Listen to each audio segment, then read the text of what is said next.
Hello everybody and welcome to Pravus Gaming with more Hearts of Iron 4 Kaiserreich, Legacy of the Weltkrieg, the oh-so-wonderful alternate history mod for Hearts of Iron 4 where the Germans won World War I and the world looks completely different. It's been a while since we last played with this mod, but obviously there are a lot of new features to explore since the release of La Resistance, and I'm excited to get back into that today, and apparently I'm not the only one. I actually put out a poll on my YouTube channel asking people if they think I should move on to some EU4 or maybe Imperator Rome or play with Kaiserreich, and the Kaiserreich option won by overwhelming margins. So it seems you guys are just as excited as I am. Let's go ahead and take a look at the map. If you've never seen Kaiserreich before, it's obviously very, very different. Lots of different political ideologies. The German Empire is still very much in full swing. The French and the British are now leading a syndicalist kind of socialist movement. The Entente has basically retreated down to Canada. The United States is going to go through a civil war. Lots of fun things that we have explored on this channel before. Some of the latest updates for Kaiserreich have been in China, and I think it would be fun to go ahead and take a look at this today. Specifically, I'm thinking we go ahead and play with Sheng, I think is the way you say it, or Sheng. There's actually a couple of different ways to do it. It's not King, it's not exactly Qing, it's a little different, but I'm just going to go with Sheng, and we'll just kind of hope that that's close enough. I don't obviously have the Mandarin pronunciation down pat.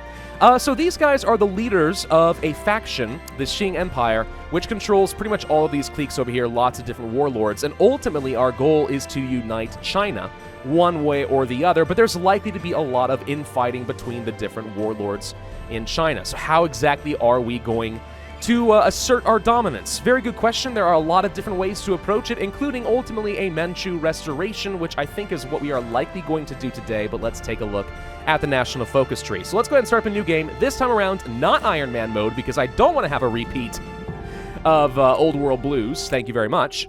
Here we go. What if the Germans had won World War I? Ah, it's such a good mod.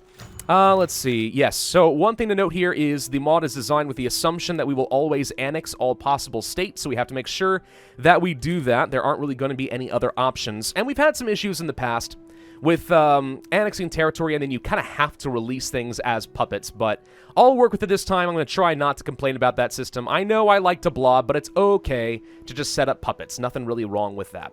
All right, so here we are in Qing. Let's take a look at some of our national spirits to start. We have a fractured empire, which is reducing our recruitable population factor by a whopping 10%. Ouch.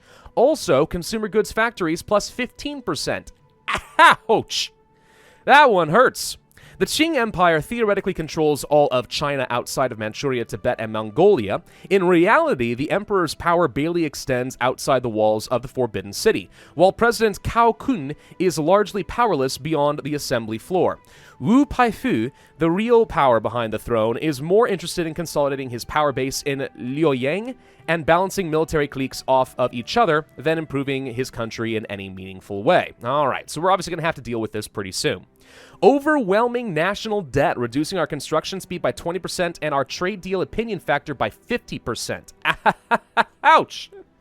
Oh, this is really going to hurt. I see opium down at the bottom, though. That's kind of fun. Zealey leadership crisis. So an advanced age of many senior Zealey commanders has a worrying trend that must be rectified soon, lest the army be entirely controlled by old men. So we have division organization reduced by 10%. That's also really bad.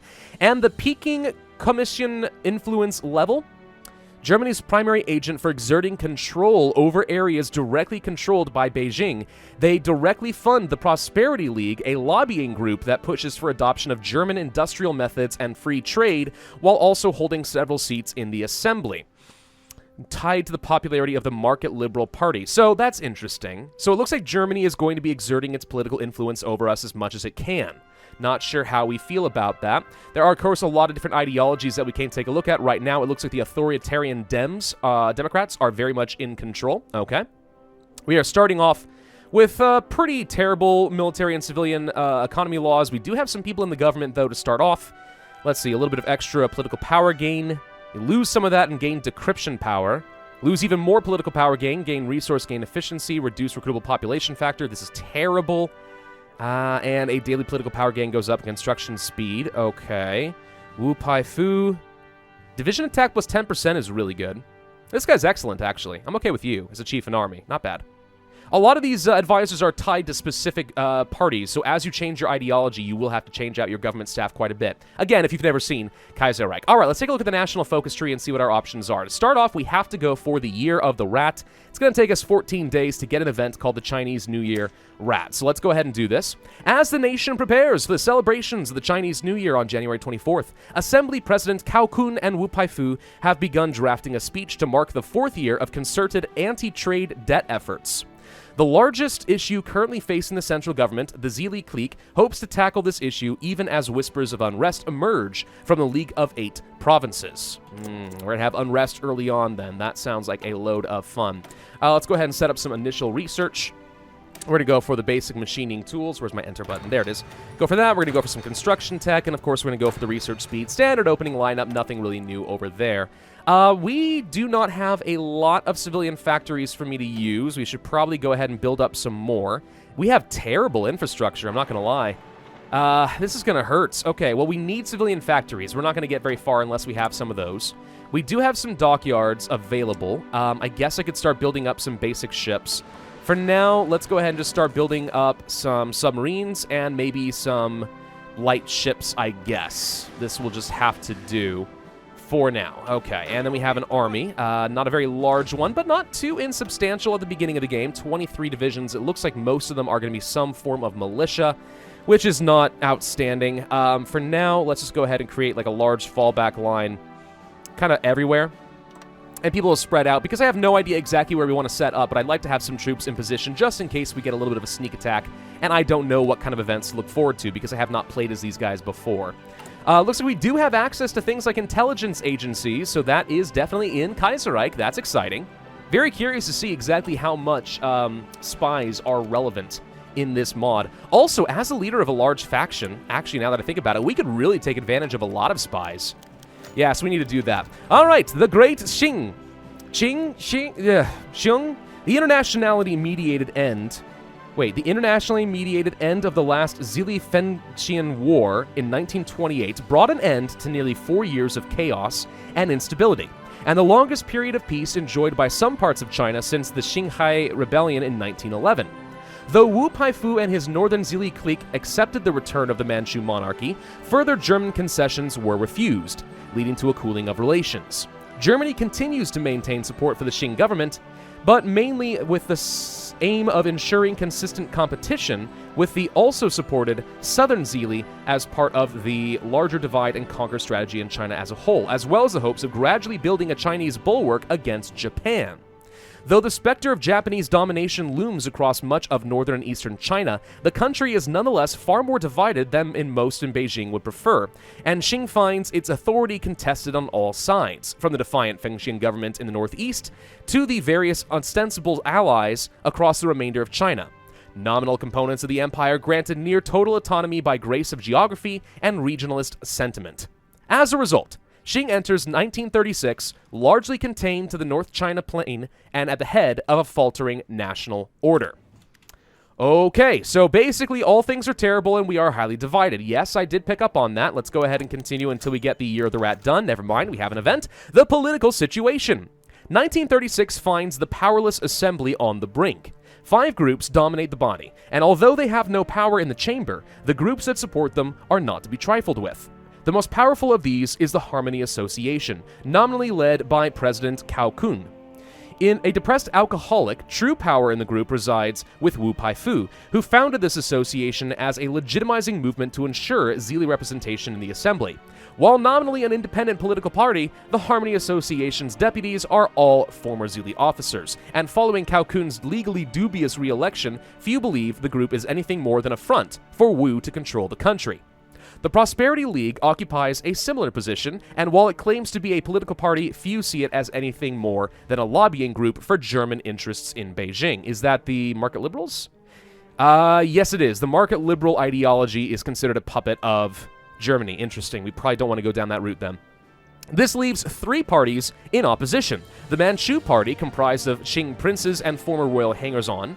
The Young China Party, a clique of young officers at the Baoding Academy, styling themselves after the Young Turk Party. Really? And the new Chinese Empire Reformation Association, a fusion of two reform groups that, while loyal to the emperor, favor a structural reorganization of China back to the traditional model of the rural village and the end to warlord cliques.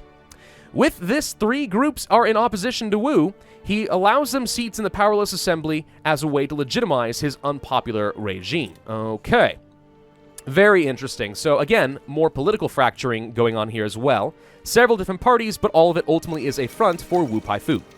Observer rights on the Legation Council. The Legation cities, officially known as the International Mandate for the Chinese Concessions, were formed in 1928 after the Jade Wind incident, when a European passenger train was attacked by Kuomintang bandits. While mostly designed to halt the Zealey-Fengjing conflict that was destabilizing the Far East, the Americans also intended it to serve as a tool of their open-door policy, allowing access to Chinese markets to all Western nations and Japan. Pursuant to these imperialist aims, the Beijing government has been cut out of all decision-making processes on the Legation Council, despite nominally leasing their territory from us. We have observer status on the council, and are able to get a view into decisions being taken in their meetings, but beyond that, our interactions with the body are limited at the governmental level. We deserve a voice in Shanghai. Okay. So that is these guys down here, I think.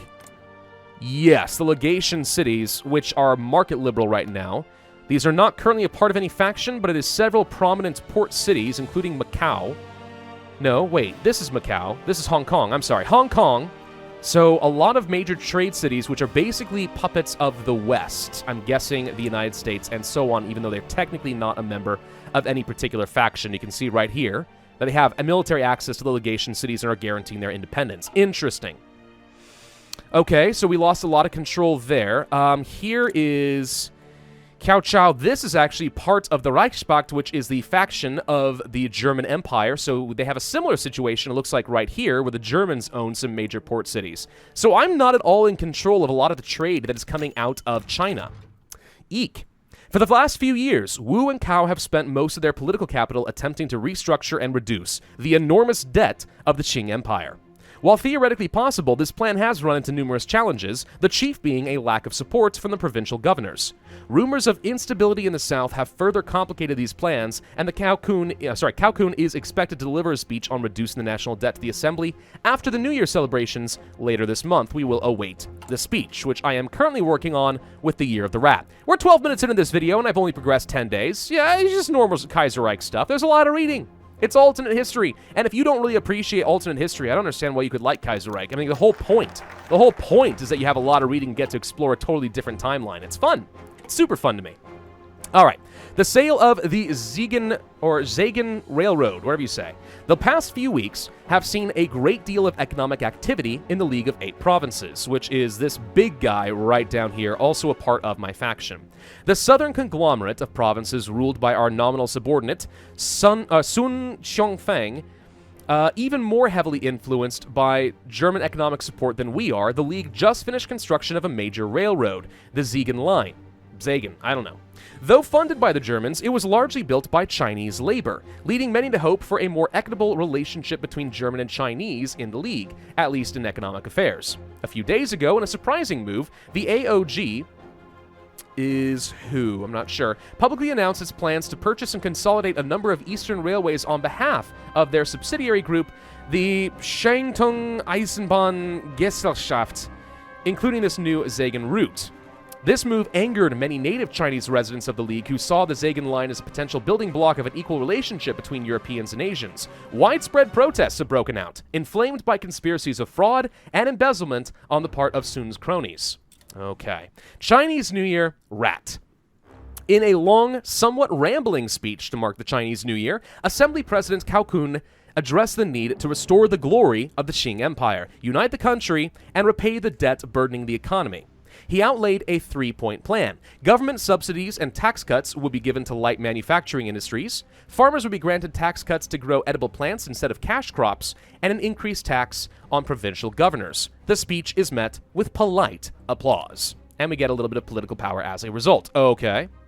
Not opposed to any of that at the moment. Let's take a look at our national focus. We can go for encouraging export farming, which gets me some infrastructure in Baoding, and new taxes, which gets me political power at the cost of stability. For now, I guess I will go for the political power. We don't really need a lot of the infrastructure right now. I'm focusing all my construction efforts currently in Wuhan. German mining companies increase their operations in eastern Shaanxi. The Shaanxi region has always been a good source of coal and useful metals for the empire. Following the Fourth Zealey-Fengtian War, we gained direct control of eastern Shaanxi, a slim area of land that used to belong to Yang Shixing's Shaanxi clique. Is it clique or clique? I don't know. I'll have to look this up later. Our ownership of eastern Shaanxi has been the cause of tensions between us and the Shaanxi clique, but for now, they are unable to compete with our military strength. Much like the rest of Shaanxi, this area is rich with coal and iron. Multiple German companies took an interest in eastern Shaanxi and so purchased the coal and iron mines there. These mines sit very close to the border of the Shaanxi clique, but this has not yet been a problem. However, news just came in that these eastern Shaanxi companies are going to increase their mining operations and have presented plans that show some of their mines falling into Shaanxi-controlled territory.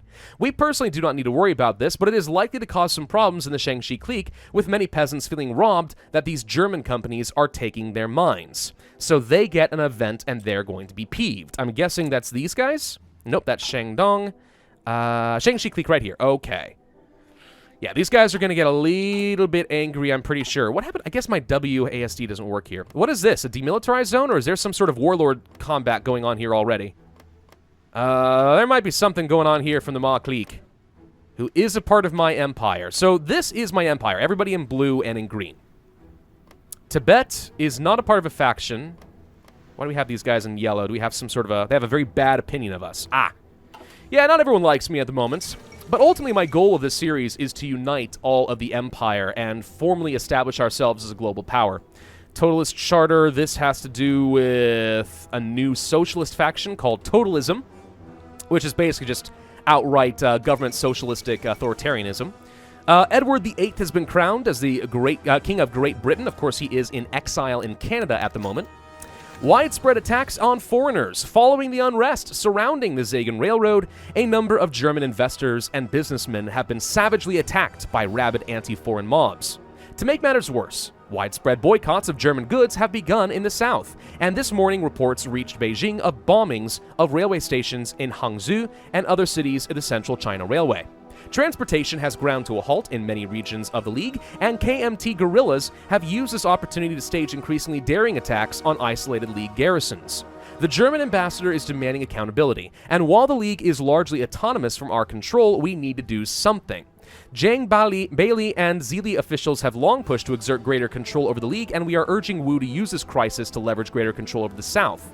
Wu is personally uncertain of this, but is currently drafting a telegram to demand accountability from Sun and offer our help should they need it. Unsaid, of course, is a demand for increased control over League affairs should he accept our help. So that's trying to get more authority over the League of 8 provinces. So this is where we're going to have to make a decision, is my understanding. If we take a look here at the national focus tree, what's going to end up happening is there is going to be some sort of a rebellion or unrest, right? And we're going to have an emergency meeting of the senior Zealey members. This will happen soon enough. But then from there, depending on how we respond, is going to determine whether we follow a specific path of our national focus tree.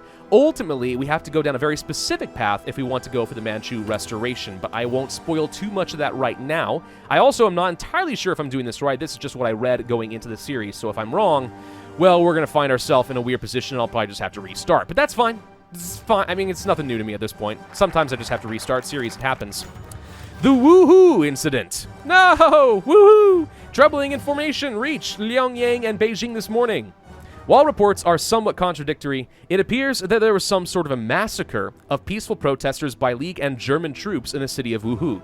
Some claim German troops simply mowed down the protesters, while others claim a group of KMT radicals attacked the Germans and League troop first. Whatever the cause, the city has fallen into anarchy and protests have sprung up all over the League.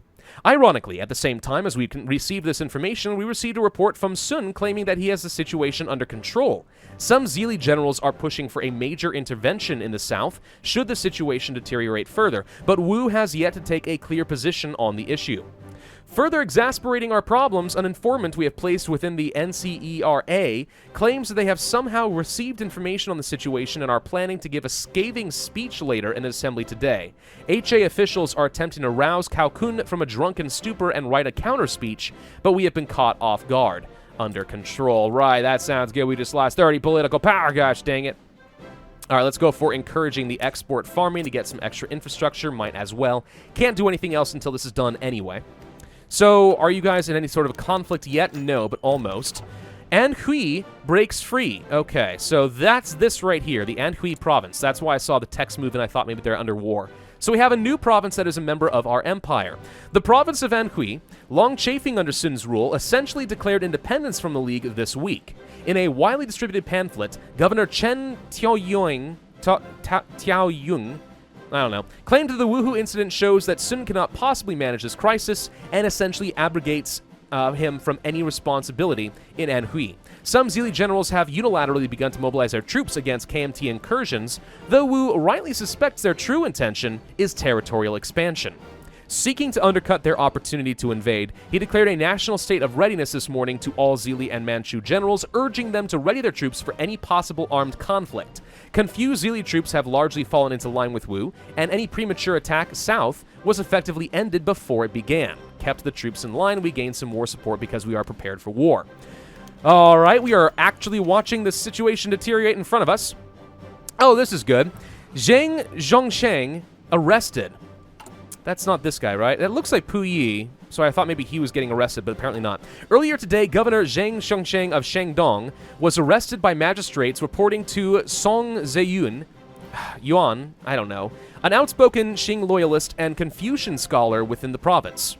While normally the arrest of a governor would be cause for concern, Zhang had well-documented ties to the Fengxin regime and Japan, and many in Wu's circle feared that he would use the chaos currently enveloping the South to sever ties with our government and declare his loyalty to Zheng Zulin, whoever that is. These fears have been laid to rest as newly minted Governor Song promises that he will uphold our government in the province. Finally, some good news in Shangdong, which is right here. So these guys are not going to be joining the Japanese, is what I'm hearing. Hiroshito is in charge. Ah, this is the guy. Okay, so part of the Fengxin government over here. Yeah, we're not going to like these guys. We're going to have to beat the snot out of them at some point, I'm sure of it. Okay. How many more pop-ups can we get through in one video? A couple, apparently, and Afghanistan declared war on Dominion of India. That usually goes nowhere, so I'm not worried about it. Refugees are fleeing the League chaos, with widespread unrest sweeping the League of 8 provinces. Governors Jin Yunye of Henan and Xiao Yaonan have reportedly increased numbers of refugees flooding into their provinces. Although it started as a trickle, over the course of the last few days, the flow dramatically increased, with whole families fleeing, an explosion of violence and banditry. The governors have sent worrying telegrams after some of their men interviewed some of the refugees, indicating central authority within League has collapsed far more than previously thought. Furthermore, they have requested additional food and supplies to deal with the refugees. Send supplies or say who cares.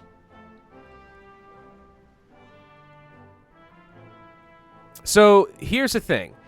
In order to go for the Manchu restoration path, which sounds like the most fun to me, I have to be careful not to intervene at all in the Southern War. I know that.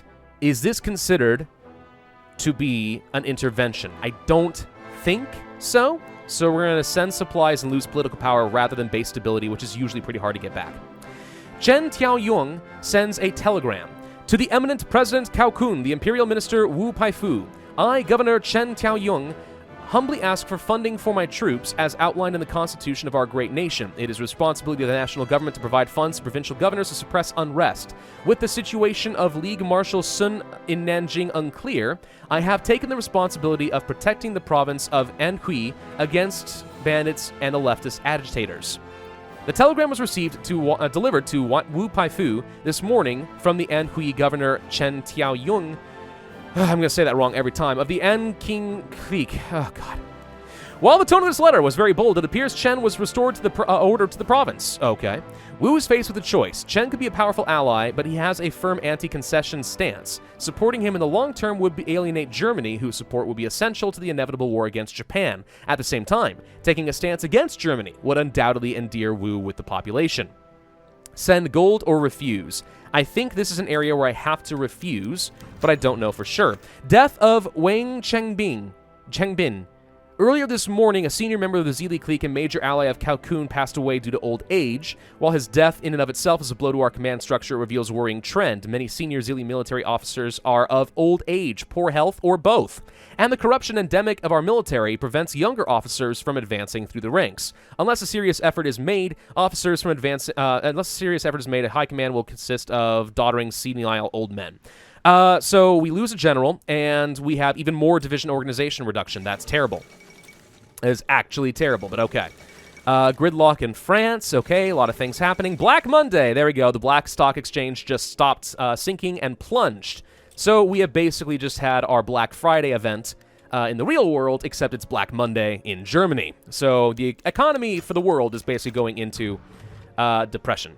Another offer to Cheng. Following our refusal to aid him, worrying reports begun to emerge. He has reached out to Zhang Julin, the leader of the rogue Fengtian government from the northeast. Even more worrying is the use of a Japanese interlocutor to facilitate conversation. So he may be looking to join Japan's sphere of influence, which is a problem. Beyond just Japanese support, it seems that non-intervention could lead to a widespread domestic unrest. Many in both the opposition parties and the Zealey clique itself are itching for an opportunity to extend our control.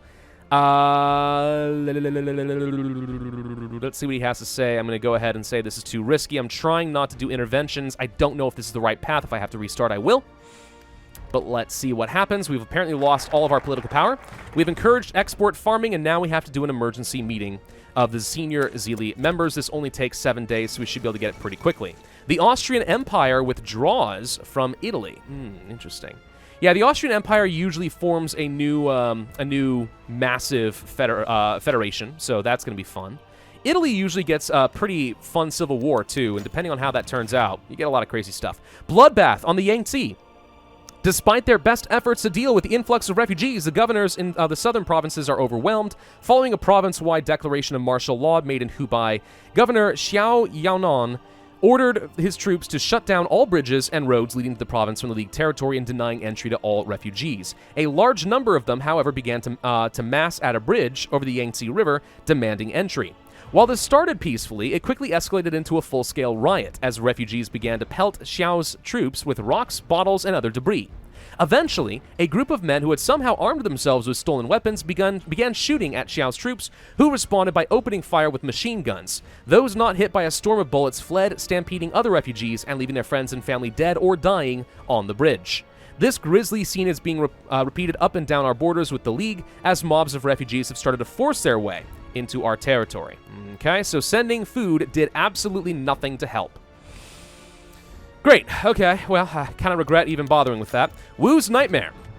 For the past few weeks, Wu Paifu's dreams have been terrifying. Tonight he sees Beijing burning, the ghost of Sun Yat-sen stepping from a collapsing forbidden city and approaching a frozen Wu. Just as he reaches his hand out to touch him, he is awoken by an alarmed official. Apologies for waking you, Commissioner, but this is important. He hands Wu a telegram before scuttling away, blinking back sleep. Wu opens the telegram. Reading the characters, his hands start shaking. His worst nightmares have just become a reality.